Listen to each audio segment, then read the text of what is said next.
Okay, so The Crow opens up next week, 23rd of August, and these are the reasons it cannot afford to fail. Hello, folks. Welcome to the Critical Summer Club. I'm Sean. Today we're going to be talking about the latest Crow movie and the reasons it just cannot afford to fail. So, if you've been a long-term fan of The Crow like myself, you know this is probably the last chance saloon for Crow movies. So in 1994, we got the original Crow movie starring Brandon Lee, a film very close to my heart. It's a film that we've covered on the channel with a Throwback Thursday. Check that out if you get a chance. We took a really deep dive look at that, and it's a film I absolutely love to bits, as do many people. The strength of that one film alone has carried it through for the last 30 years. People still go back and watch it now. Since that first film, it's been a bit of a cursed franchise, if I'm honest, if you can call it a franchise. So I've gone back to look at the IMDb scores. This is how I usually measure how good a film is and how it's been received. There is Rotten Tomatoes and things, of course, but IMDb is my go-to just for actual people who watch the film. What do they think? So that got a 7.5, the 1994 Brandon Lee version. Really good score, obviously. It's a fantastic film. Not everyone watching this will realise that there have been other Crow movies, so it's had a checkered past, the Crow franchise. So in '96, we got a sort of quasi sequel. That was the Crow City of Angels.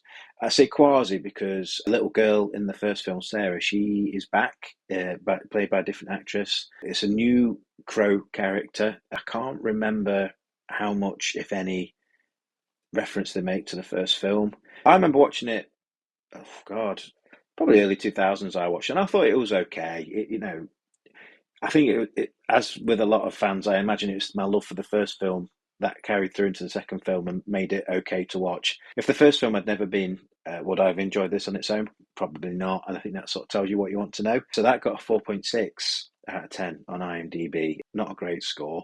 2000 came along and that saw The Crow Salvation. So The Crow Salvation, I always remember it because it's got the guy Eric Mabius. I hope I'm saying his name right. I only really know him from the Resident Evil movies. So he was in the first Resident Evil movie, and he's the guy who goes on to be Nemesis. I don't know if you can remember that. So he's in this film. He's the Crow character. And it's also got Kirsten Dunst randomly. I wouldn't say it's her best film. A lot of people out there wouldn't even know she's been in a Crow film, but she has. That got a 4.9 out of 10, so slightly better than City of Angels, but nowhere near good enough. I remember watching the film, and it was, well, I say I remember, I can barely remember anything about it, if I'm being truthful with you. It's very forgettable. I can't recall anything about it at all. But this is sort of a slump here, really, because Crow fans like myself, we really, really want this. I don't know if you can call it a series, but we really want these films to take off because the first film was so good. There's a lot of really great potential storytelling wise in this concept, and it really hurts because I seem to remember, and I can't remember, I can't find this anymore, but I did read somewhere that the original plan, that they'd set out before Brandon sadly passed away, was that it was going to be a trilogy, and Top Dollar was going to come back, and he was going to have his own Crow or something. Those films never came to be. Really sad. And what we got were these. They were poor follow-ups, really. I remember 2005. So this is 5 years after Salvation, and The Crow Wicked Prayer was in production, and it starred Edward Furlong, the guy who played Angel in Buffy. I forget his name, David. Oh, it'll come to me. And I remember thinking, this is it. This is make or break because the past two films have not done well at all. We've got Edward Furlong, who's well known. He's not A list, but Kid Out Terminator 2. That's probably as good as we're going to get at this point. And the guy who plays Angel, he was quite famous at that time. He didn't go on to have a Hollywood career or anything, but he might have done if this film had done any better anyway. But I thought some good casting there. We might have a chance. And the film came, and it's a 3 out of 10. It's the lowest rated of the lot. And I remember watching it, and it is poor. It's a TV movie essentially. I don't know. I don't know how much effort went into making that. I don't want to knock it too much because someone's worked on it. But again, another really forgettable, poor movie. And I thought that was it. I thought, how many chances can you get? And that was it for nearly 20 years. And here we are, 2024, and there's a new Crow movie coming out next week, and it stars Bill Skarsgård, who plays Pennywise. He was in John Wick 4. He's an up and comer. He's well on his way to being probably an A-list star. Maybe, he's very well thought of, and he's been doing some great things. He's going to do a lot of great things. For him to be a part of this project is huge. It really is. So I was very excited, and just see what he did in it and the range of acting he has. I thought this could be the one, especially as the Jason Momoa one fell through. I'll throw up some videos here where there was actually some test footage that made its way online, and that was very much an Eric Draven look, a straight up remake of the '94 version. I would imagine. Look, I don't know that for certain, but it certainly looks like it based off some of these images. That fell through, and Jason's a big star. He played Aquaman. He's been in Game of Thrones. He's got a lot of pull, and I could have seen that film being successful. Real shame it fell through. No idea what happened there. But here we are. We've got this film coming out next week. And after 30 years, one fantastic film, three flops, and a TV show. If any of you caught that, there was a one season show, and I think fairly well received. I actually had it on VHS, and my memory's so bad anyway in day to day life. I can't really remember much about it. I do remember thinking the guy who plays Eric Draven was pretty good likeness. I remember thinking it was all right. I thought it was pretty good. Unfortunately, it never got past one season and done and dusted.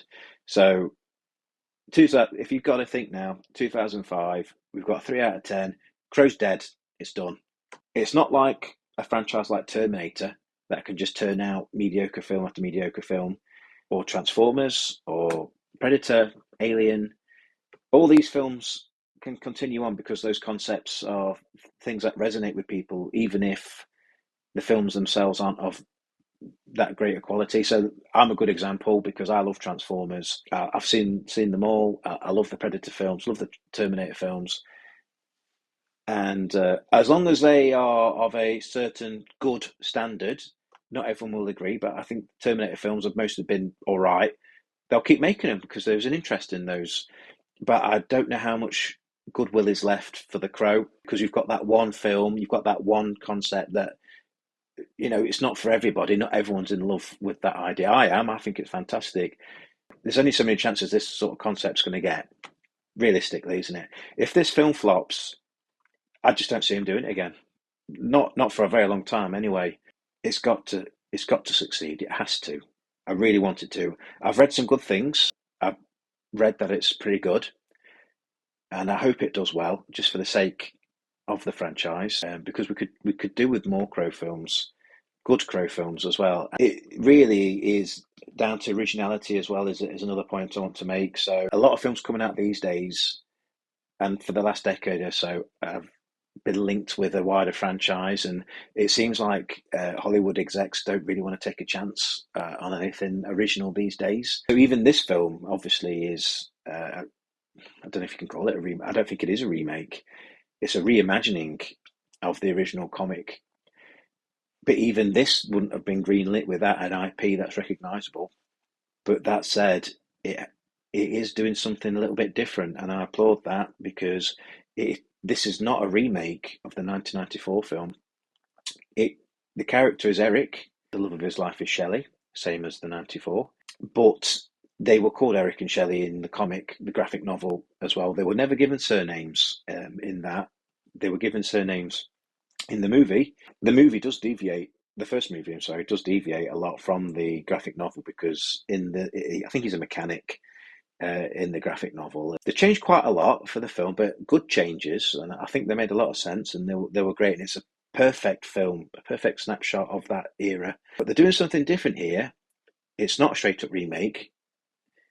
I've heard a rumor he's still a musician, but I don't know for sure. I'll have to watch it next week and see for myself. But obviously, he's got the short hair. The makeup's different. I've had a quick look at the character listings. Hopefully, this isn't too much of a spoiler or anything, but I don't see Top Dollar, T-Bird. All the old characters aren't there, from what I can tell. Eric and Shelley are the only two names I recognise. I don't know if all the other characters are new, but you know what? Fair play. Because I won't lie, my initial reaction to the trailer, I thought, I don't know if I'm going to enjoy this because that is not what I picture when I see Eric. Because I see Eric Draven, that's been imprinted on my mind. Now I've thought about it a bit more. I'm happy with it because we got to put a stop to these straight up remakes. There's no place for it. We need something a little bit different. So the other reason I want this film to succeed is I want the filmmakers to be rewarded for taking a chance. So they have gone with the Eric and Shelley story again, but it's a whole new twist on it. Apart from the names, you could be forgiven for thinking this is a completely different story, which I think it is probably. So for that reason alone, I really hope this film does well, and it has to do well. It's the last chance saloon for the Crow films. It'll be a real blow to originality if it fails, because if it fails, it's another tick in the box for straight up remakes, isn't it? And a lack of imagination. God, I really hope it's good. I'm just praying. I'm praying that it's good. Because as a Crow fan, I really need this to take off and spawn some other films if they're going to do other films. I mean, the film on its the original is I can't ever see that being topped. I really can't. It's a bit like at work today. We were talking about there's an upcoming Lord of the Rings remake. Apparently, it's a perfect trilogy for Lord of the Rings. I can't see any effort topping what's been done before, and it's so recent. There's no need to remake it. A lot of films get remade because we've got up to date effects these days, and it makes for a much better film. Good example, I can think just top of my head, I Am Legend. They obviously had the Omega Man back in the day, and I think there's maybe been two or three versions of it.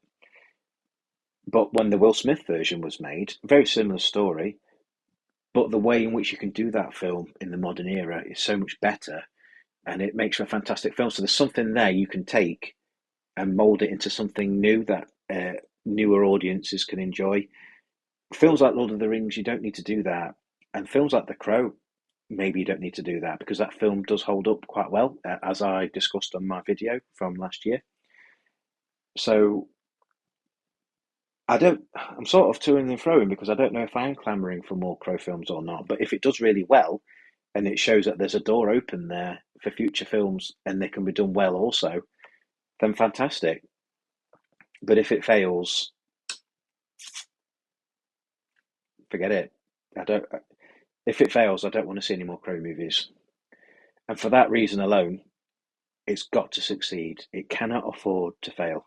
So those have been my thoughts on The Crow 2024. I hope you agree. If not, or if you do, comment below. Be very interested to hear your thoughts. What do you think? If you've seen it, what did you think? And yeah, I look forward to discussing with you. So please like, comment, subscribe, all that good stuff. And I'll see you on the next video. Thank you.